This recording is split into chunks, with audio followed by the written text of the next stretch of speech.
Hello students, welcome to Ashoka board exam. तो dear students, सभी बच्चे इस साल क्लास 10th बोर्ड एग्जाम की तैयारी आप लोग कर रहे हो और आप सभी का एक ड्रीम होगा कि मुझे ऑल इंडिया टॉप करना है, मुझे टॉपर्स की लिस्ट में आना है। तो ये सपना आप सभी बच्चों का जरूर पूरे होने वाला है। इस वीडियो को देखने के बाद मैं वो स्ट्रेटजी आपको बताने वाला हूं जो टॉपर्स स्टूडेंट क्या करते हैं, फॉलो कर कर अपने टॉपर्स की लिस्ट में अपना नाम ऐड कर देते हैं। तो वीडियो को एंड तक जरूर वॉच कीजिएगा, ज्यादा बड़ा वीडियो नहीं होने वाला है। और इस वीडियो को देखने के बाद इन चीजों को आपने फॉलो किया तो आप टॉपर की लिस्ट में जरूर अपना नाम ऐड करके ही रहोगे। ठीक है, तो चलिए बढ़ते हैं बेटा आगे। जैसा कि आप सभी बच्चे देख सकते हैं, सिलेबस प्लस बुक। अगर आपसे मैं कहूं कि बेटा जिस चीज की आप तैयारी कर रहे हो, क्या उसका सिलेबस आपको पता है? सिलेबस अगर आपको पता होगा तो हम सही तरीके से क्या क्या चीजों को हमें पढ़ना है वो हम क्या कर पाएंगे बेटा, तब हम अच्छे से पढ़ाई कर पाएंगे। तो कोई भी किताब अगर आप लेते हो तो जो आपका ऑफिशियल सिलेबस है उसके अकॉर्डिंग आप चीजों को स्टडी करते हो, सिलेबस के अकॉर्डिंग, तो आपके लिए रिजल्ट जो है वो पॉजिटिव नजर आएगा। अब यहां पर देखिएगा, सबसे पहले नीचे आपका जो पॉइंट लिखा हुआ है इसको आप सब बच्चे देखिएगा। सिलेबस को कंप्लीट करें। सबसे पहले तो बेटा सिलेबस हमें पता लग चुका है, तो सिलेबस को तो आपको एक बार अच्छे से कंप्लीट करना पड़ेगा। नीचे लिखा हुआ है NCERT plus RD Sharma books 2-3 बार रिवीजन। अगर आपके पास में एनसीईआरटी किताब है, आपके पास आरडी शर्मा, इसके अलावा और भी किताबें हैं, तो बेटा आप इनकी जो प्रैक्टिस है उनकी कम से कम उसका 2 से 3 बार रिवीजन कर लें। ऐसा नहीं फटाफट से करा, आपको आ भी नहीं रहा है। आपको फोकस करना है कि हम जितना भी पढ़ेंगे सॉलिड पढ़ेंगे, कम पढ़ेंगे लेकिन बेहतर पढ़ेंगे। इस तरह से अगर आप स्टेप बाय स्टेप चीजों को करोगे तो आपका रिजल्ट बहुत अच्छा आएगा। ठीक है, तो आपको क्या करना है बेटा, और कंसेप्ट को समझना है, इस चीज का ध्यान, रटने पे फोकस नहीं करना आपके लिए। आजकल मैंने देखा कि जो हम हमारे टाइम में हुआ करता है उस समय पे किताब से कॉपी और पेस्ट क्वेश्चन आ जाते, बिल्कुल कॉपी क्वेश्चन। लेकिन अगर मैं आजकल की बात करता हूं तो उसमें लगभग 70-80% किताब से आपको देखने को मिलते हैं क्वेश्चन, बट 30% 25% क्वेश्चन जो आपके होते हैं वो उस तरह के क्वेश्चन होते हैं, उसी तरह के फॉर्मेट में, किताब से कॉपी क्वेश्चन नहीं मिलते हैं। तो हम उन 30% 25% क्वेश्चन को कब कर पाएंगे, जब हमारा क्वेश्चन कोई भी हमने किया उसका कंसेप्ट हमें क्लियर होगा, तभी हम उनको कर पाएंगे। वरना क्या है, रटा और कॉपी की और छाप दिया, तो ऐसा जो है आप नहीं कर पाओगे उन क्वेश्चन के अंदर जो सिलेबस से आपके बाहर है, मतलब किताब से आपके बाहर है। ठीक है, चलिए अब बढ़ लेते हैं आगे। आगे है डेली स्टडी प्लान। बेटा देखो, आपको स्टडी प्लान तो आपको डेली बनाना पड़ेगा।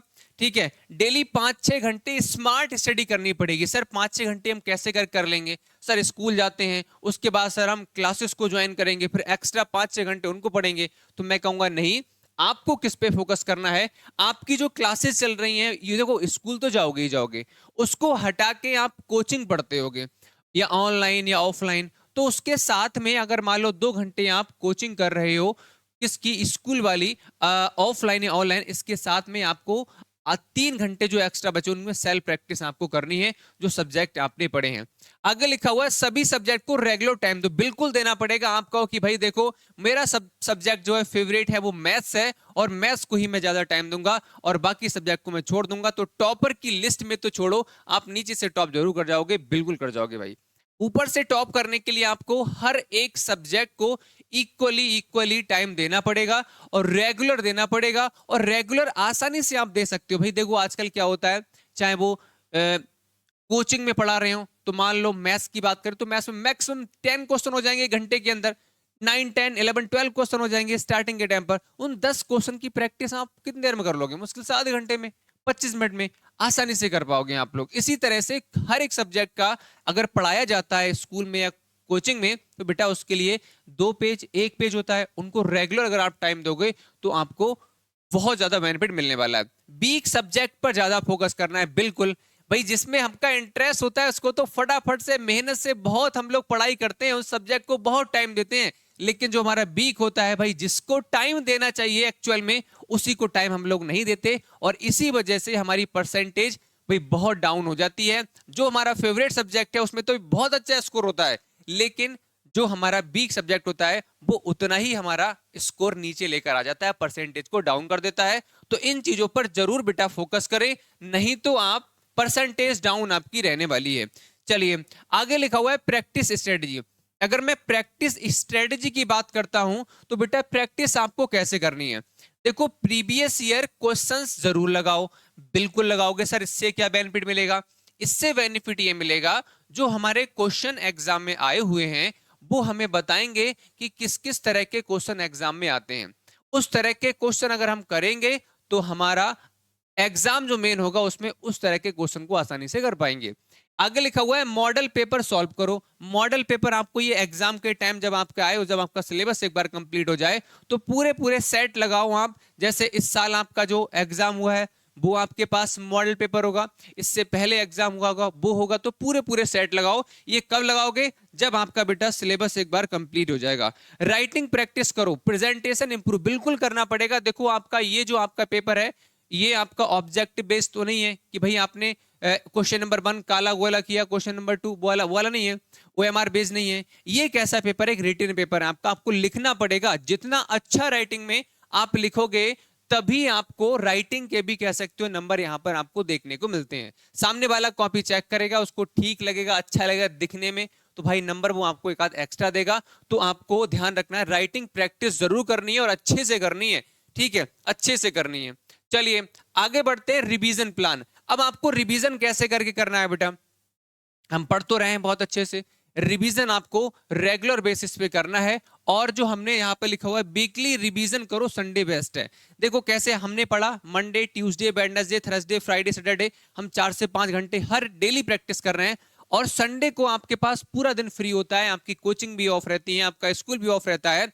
तो उस दिन क्या करना है बेटा? जो पूरे वीक में हमने पढ़ा है उन सब की प्रैक्टिस करनी है। उन सबको जो हमने पढ़ा है, चाहे वो वैसे मान लो कोई सब्जेक्ट पे 5 पेज हो गए, उन 5 पेज को आप फटाफट से कर डालो। अगर आपने इस वीक में अच्छे से टाइम दिया है सब्जेक्ट के लिए तो संडे को सिर्फ रिवीजन करने के लिए बच जाता है, वो आसानी से आप लोग कर लोगे, ठीक है। शॉर्ट्स नोट बनाओ, बिल्कुल बनाओ। शॉर्ट्स नोट्स कैसे करके बनाओगे भाई? हम डेली तो पढ़ाई कर रहे हैं तो हमारे प्रॉपर नोट्स भी बन रहे हैं, उसमें जो लग रहा है कि आपका मेन पॉइंट उसको हाईलाइट कर सकते हो या उसको स्टार बनाकर कहीं पर आप लिख सकते हो। तो जिससे क्या रहेगा, आप क्विक रिवीजन कर लोगे और हाईलाइट देखकर या आप नोट पॉइंट बना के या स्टार बना के लिखकर आपकी जो प्रैक्टिस है वो बहुत अच्छी हो जाएगी और जल्दी जल्दी आपका क्विक रिवीजन भी हो जाएगा, ठीक है। इन चीजों पर आपको ध्यान रखना है, फोकस करना है।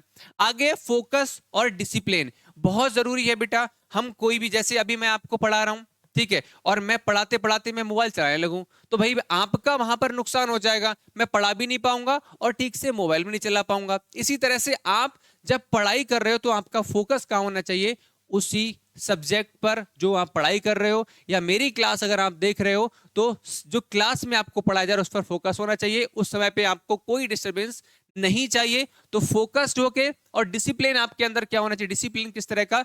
सर मैं अगर आज पढ़ रहा हूं तो कल भी पढ़ूंगा, परसों भी पढ़ूंगा, मैं डेली पढ़ूंगा। मैं आधा घंटा टाइम दे रहा हूं किसी भी सब्जेक्ट के लिए तो आज भी दूंगा, कल भी दूंगा, परसों भी दूंगा, डेली मैं उतना ही टाइम दूंगा। तो आपका फोकस होना चाहिए और डिसिप्लिन दोनों जरूरी है, ठीक है। प्रॉपर टाइम टेबल बनाओ, टाइम टेबल बनाओगे तो आपकी चीजें अच्छे से उसको फॉलो करोगे तो आपके लिए बेटा क्या रहेगा?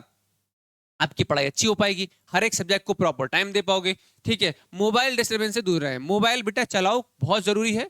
आजकल के टाइम पर बहुत सारी चीजें हैं जहां पर मोबाइल सीखने को मिलती हैं, तो मोबाइल भी चलाओ बट लिमिट से चलाओ, कोई ज्यादा नहीं। जैसे क्लास देख रहे हो आप, इसके लिए चला लो, कोई दिक्कत नहीं है। थोड़ी बहुत देर गेम भी खेल सकते हो, आपका मन है, बट मोबाइल में घुसना नहीं है कि मोबाइल में ही घुस जाओ, दुनिया मेरी क्या है, मोबाइल ही है, ठीक है। ये ध्यान रखना है।